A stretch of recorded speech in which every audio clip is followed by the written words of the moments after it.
All right, let's talk about getting older. But I want you to forget everything you think you know. No, seriously. We're going to toss out all the usual advice, and instead, we're going to look to 7-year-olds. Yeah, you heard that right. And trust me, what they can teach us about living a joyful life as we age, it's kind of a game changer.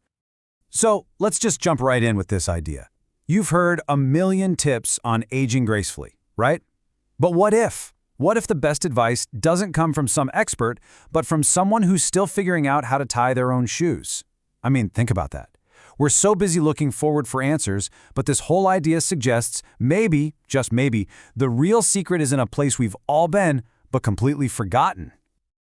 Okay, first things first, let's talk about the so-called rules of growing up. You know, the burdensome world of modern aging advice. It kind of feels like we've turned getting older into this massive, complicated project, doesn't it? It's less about just living and more about managing every little detail. And this is the adult playbook for aging. I bet some of this sounds pretty familiar.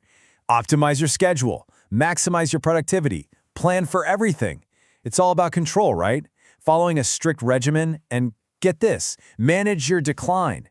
It's like we're treating aging not as this amazing journey, but as some kind of problem that needs to be fixed.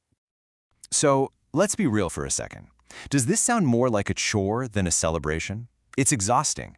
It's this heavy, heavy weight that can just suck all the fun and spontaneity right out of life. And that brings us to our guru, our 7-year-old guru. This is where we flip the script. We're about to explore an unlikely guide to a better life, and you won't find this one in any self-help aisle. Nope, this one comes straight from the playground. Because here's the secret, the real heart of it all. The key to joyful aging isn't about what we gain, more skills, more knowledge. It's about what we've forgotten. It's about rediscovering a way of seeing the world that we all used to have. So this is really a journey of unlearning all those complicated rules we've piled on top of ourselves. And you can see the difference so clearly when you put them side by side. The adult mindset, it's complex. It's always focused on the future. It's serious. But the child's mindset, it's beautifully simple. It's all about right now, this very moment. And it's so playful. That's the shift we're talking about. All right, so how do we actually do this? How can we rediscover some of that childlike joy? Well, it turns out there are a few key lessons we can learn right now. Things that are basically second nature to any kid you'll meet. Okay, lesson number 1, boundless curiosity. This is the engine of joy, right? For a kid, the world is just this giant, amazing puzzle. They are not afraid to ask why, about, everything. And it's not because they need the right answer, they just love the questions. That curiosity is what keeps life exciting and vibrant. So, a question for you. When was the last time you asked why? Just for the fun of it. Seriously, think about it. As adults, we kind of stop asking questions unless we think they're productive or will lead somewhere. But what if we just asked? What if we brought back that wonder, just for the pure joy of it?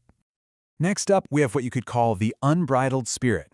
You know what I'm talking about? It's that amazing ability to find absolute delight in the simple, ordinary stuff. A puddle splash, a funny-shaped cloud.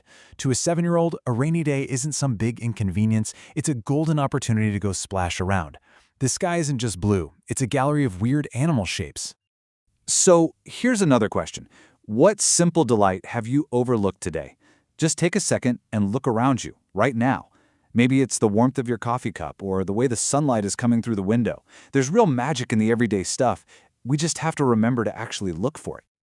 Okay, let's bring this all home. It's time for your new aging playbook. We're going to take that old, heavy rule book and trade it in for something that's actually about integrating this fresh perspective into your life.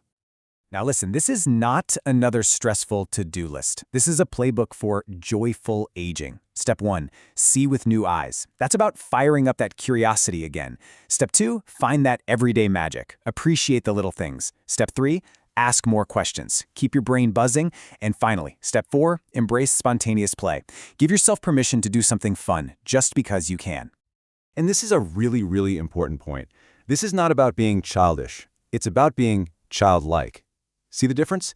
It's not about shirking responsibility. It's about weaving the best parts of being a kid, that wonder, that joy, that ability to be present, into our grown-up lives. It's about carrying that light forward with us instead of leaving it behind. So I'm going to leave you with one last question to chew on. What is one thing your 7-year-old self would want you to do today? Just one thing. If that kid could talk to you right now, what would they tell you to do? What forgotten joy are they nudging you to go find again?